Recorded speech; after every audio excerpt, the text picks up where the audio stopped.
यह एक शादीशुदा प्रेम कहानी है। एक अनकही प्रेम कहानी। गांव की पगडंडियों से निकलकर शहर की तेज रफ्तार जिंदगी में कदम रखने वाली रिया और मोहित की शादी को आज 10 साल हो चुके थे। उनकी शादी किसी फिल्मी लव स्टोरी जैसी नहीं थी। यह एक अरेंज्ड मैरिज थी, जहां दोनों परिवारों की रजामंदी से दो अजनबी एक बंधन में बंधे थे। शुरुआत में सब कुछ थोड़ा अजीब था। रिया गांव के शांत माहौल में पली बड़ी थी, जबकि मोहित शहर की भागदौड़ में रचे बसे थे। दोनों की आदतें, सोच और प्राथमिकताएं बिल्कुल अलग थीं। रिया को सुबह जल्दी उठकर तुलसी को जल चढ़ाना पसंद था, वहीं मोहित देर रात तक लैपटॉप पर काम करते थे।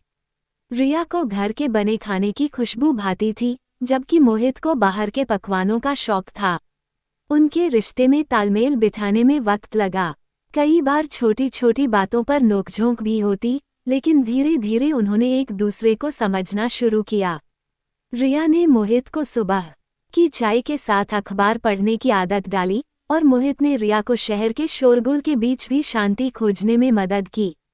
एक बार मोहित को एक बड़े प्रोजेक्ट के लिए कई दिनों तक ऑफिस में रुकना पड़ा। रिया को उनकी बहुत याद आ रही थी। उसने आधी रात को उनके लिए गर्मागर्म खाना बनाया और खुद ऑफिस पहुंच गई। मोहित ने जब रिया को दरवाजे पर देखा तो उनकी आंखों में चमक आ गई। वो समझ गए कि यह प्यार है, जो बिना कहे, बिना दिखाए भी एक दूसरे की परवाह करता है।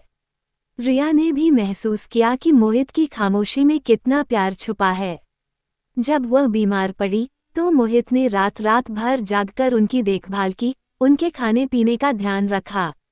उन्होंने छोटे छोटे इशारों से यह जताया कि रिया उनके लिए कितनी खास है। आज 10 साल बाद रिया और मोहित एक दूसरे के बिना अधूरे हैं। उनकी कहानी किसी बड़े रोमांटिक वादे या इजहार की नहीं है, बल्कि यह रोजमर्रा की जिंदगी में एक दूसरे को समझने, स्वीकार करने और साथ निभाने की कहानी है। उन्होंने सीखा कि प्यार सिर्फ एक भावना नहीं, बल्कि एक चुनाव है। हर दिन एक दूसरे को चुनना, एक दूसरे का साथ देना और एक दूसरे के लिए जीना।